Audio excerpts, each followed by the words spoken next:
오늘 우리가 함께 볼 하나님의 말씀은 데살로니가 전서 4장 13절부터 14절까지 말씀입니다. 데살로니가 전서 4장 13절부터 14절.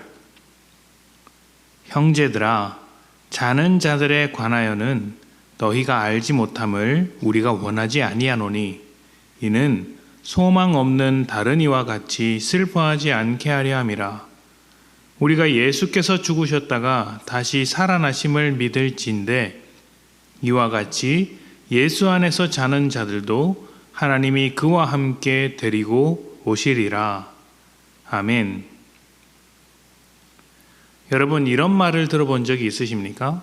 인생은 B와 D 사이의 C이다. 인생은 B와 D 사이의 C이다 라는 말 들어본 적이 있으십니까? 여기서 B는 birth, 탄생을 말하고 D는 death, 죽음을 말합니다. 중간에 C는 choice죠.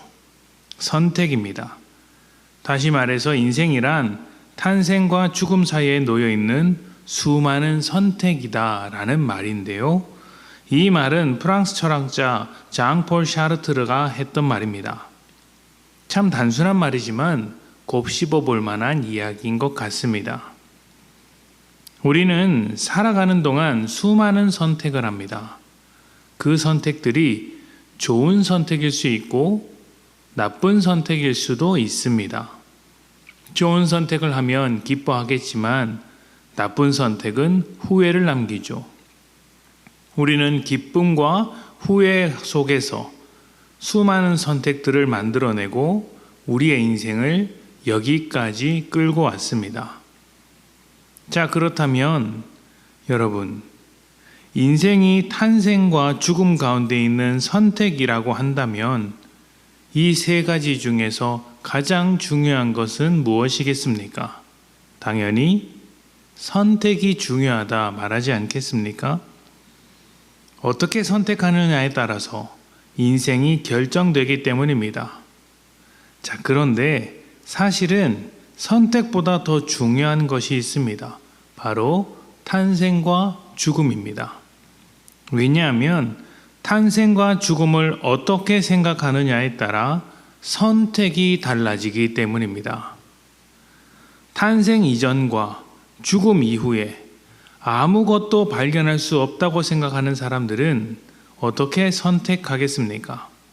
탄생 이전에는 그 어떤 것도 없었고 죽음 이후에도 아무것도 없다.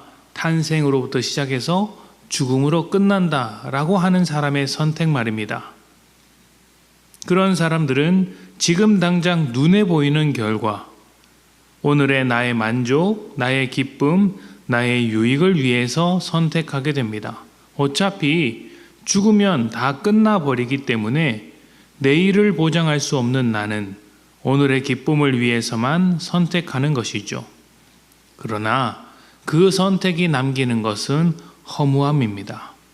그래서 죽음을 깊이 생각하지 않는 사람, 특히 죽음 이후를 생각해 본 적이 없는 사람의 선택은 거의 대부분 후회를 남기게 됩니다.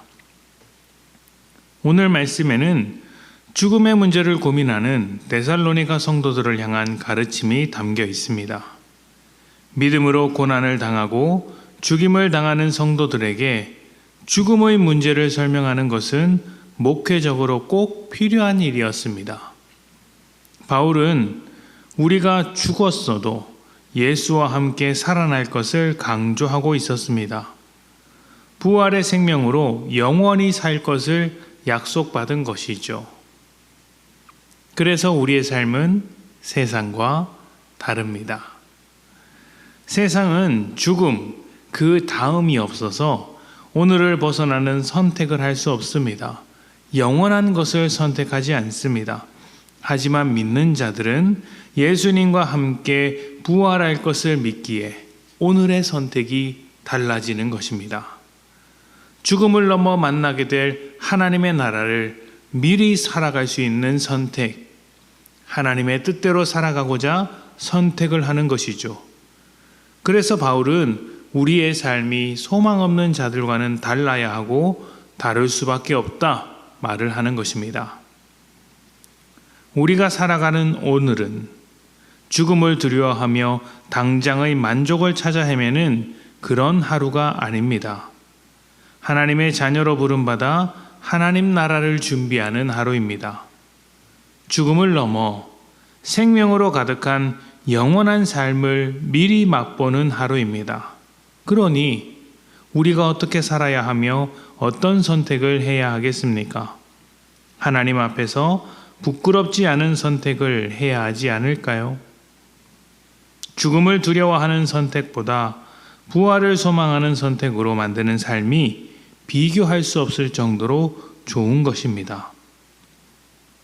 하나님께서 주신 이 좋은 삶을 더욱 아름답게 만들어갈 수 있도록 오늘도 변함없이 믿음으로 선택하시기를 축복합니다. 함께 기도합니다.